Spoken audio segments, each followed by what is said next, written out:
Well, hello, friends. Mark Holmes here with Michael Anthony Fitness. And as always, thank you guys for watching, commenting, and subscribing to the Joe Boo Sports Report. Without you guys, this literally does not work.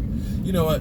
I'm going to tell you, I'm going to piss some people off with things, but I got to say, in my opinion, for me, and I'm old, I'm the old guy that's standing on his front porch saying, "Get off my lawn." But I got to tell you, fantasy football has ruined football, as well as guys like Antonio Brown. Mike, we're riding back to the shop, and we're listening to Sports Talk 980, and they're talking about AB. How would he be worth the headache? What do you think about AB? Antonio Brown. I read that Odell Beckham Jr. right now. I got to tell you, because he's quiet. He's making Odell look like a choir boy. Well, because he actually showed up to practice when it was mandatory. But they got 5 days and they can say that, okay, your contract null and void and you can't be on the other team. They won't be able to get their picks back. No, but they at least could get rid of the headache. If you're the Steelers right now, you're feeling pretty good about that 3-5 that you got. Because this guy, we haven't seen this kind of drama since T.O. back in Philadelphia. I mean, this is just ridiculous. It makes you wonder if he just wants not to play for the Raiders and just wants to go someplace else, and he's figuring, I'm just going to be a distraction. Yeah, but if you get that, if they say your contract null and void, you can't play anywhere else. That's true. And they can get that money back too. Well, I don't know if I'm a GM, if I want him. So see, and here's my thing. See, fantasy football, this is my beef with fantasy football. First of all, how the hell can I be a Dallas Cowboy fan and have somebody from the Redskins on my fantasy team, or the Giants or Eagles? You mean I'm supposed to root for those guys to play well? No, the hell with that. That it's just ridiculous. But see, here's what happens. Is because we're looking at just the statistics of what they're actually doing on the field, we automatically think that, oh, they're winners. But I'm going to ask you, what has anybody won with AB? With the Steelers? They were winning Super Bowls before they had Antonio Brown, I do believe. How many rings does he have? I'll wait. You look at a guy like a Megatron, great wide receiver stuff. How many times was he in the playoffs? I'll wait. Chad Johnson? Again, I'll wait. Because what happens is, you guys that do fantasy football look at the statistics and you say, Ryan Fitzpatrick, oh yeah, he's a great quarterback. Let's get him instead of Dak Prescott. Because you're looking at the numbers. You look at a guy like Kirk Cousins. Oh yeah, Kirk Cousins, he's better than Dak Prescott. You know that guy is 5 wins, 22 losses against winning teams. He's not a winner. He's a stat guy, but he's not a winner. And when you look at these numbers of fantasy football, you got to look at the situation. If your team sucks and you're constantly behind, you're going to be throwing the ball all over the damn field. Now, here's the thing. If you look at the Dallas Cowboys in 2016, I can guarantee you that the Dallas Cowboys offense didn't have any fantasy stars on it. They didn't. Because everybody was like in the 60 pass and down range receptions. Dez Bryant, Cole Beasley, I think, had 63, which was his best year. Terrence Newman had about, 30, 40 of them. Jason Witten had like 60-something. Because that's what football winning is. It's not about having one great guy. We've seen these diva wide receivers that are getting 100 catches and things, but what's happening is they're not balanced. We've seen running backs that have gotten tons and tons of yards. AP, Adrian Peterson, having 2,000 yards twice. Once.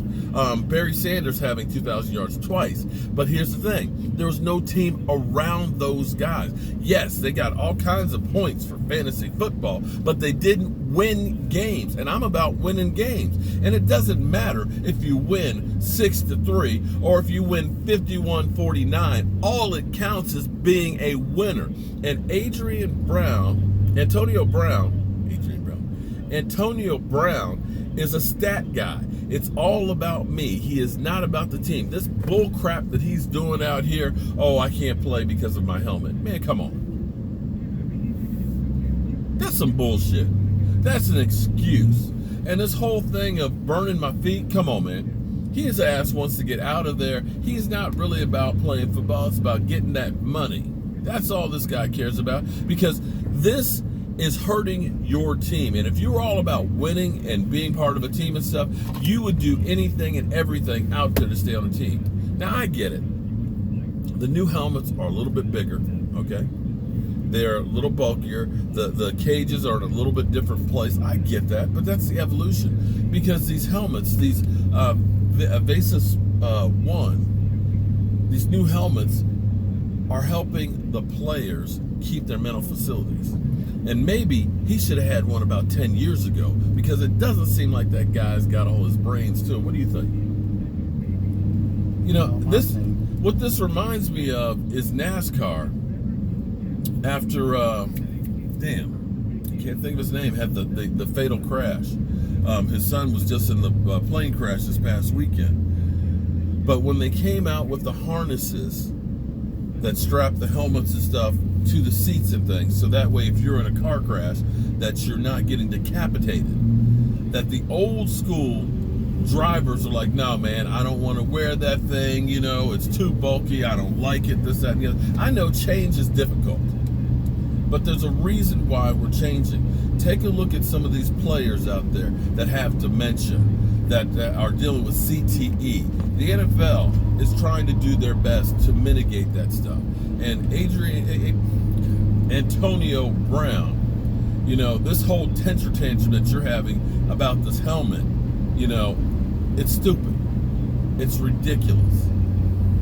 So you either need to decide if I'm going to play football or I'm just going to get out. But you can't continue to just do this stuff. I feel bad for the Raiders for spending the money that they did on this guy, giving up the draft picks. The money back. Well, maybe they will. But they want to get the draft picks back. Well, yeah, they haven't given. Well, they gave him the signing bonus, but they definitely don't have to give him game checks.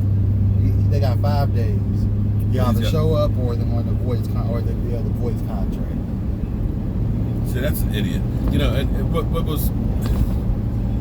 I like, you know, people say that I'm not really a Cowboy fan. You know, you're listening to a Redskin station, but I say, listen, I listen to the Redskin station. I look at the Eagles stuff. I constantly am scouting the other team, because you got to know what the competition is doing, okay?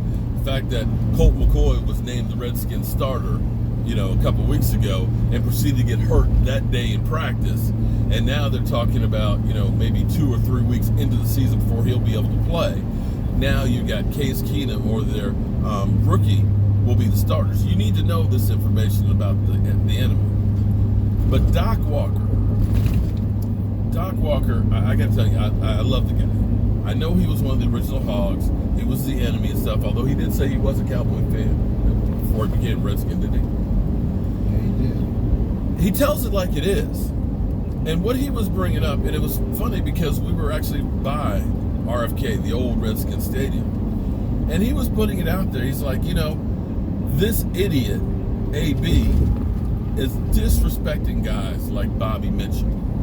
Bobby Mitchell, who was the first black player on the Washington Redskins. You know, he's like, when you understand what guys like him did so your ass could be out there, the abuse that they took from the fans that were in the stands, calling him everything but a child of God, that you have this opportunity out there to be a multi-millionaire. And he said it's not just about, you know, making that money so you can go to the club and get the bottle service. He said you're talking about generational wealth that you could be having. But see, you're screwing up any brand name that you have. And this is where Zeke Elliott has to understand. Dak Prescott gets all these ads and these commercials and becomes a face, has a career maybe after football in broadcasting like a Tony Romo has. Or at least with different brands. With different brands and things, right? You have to understand that you have the opportunity to change lives. Not just your life of going to the club and getting bottle service, but to be able to affect change in others. That's why when you look at a guy like Demario Davis, okay?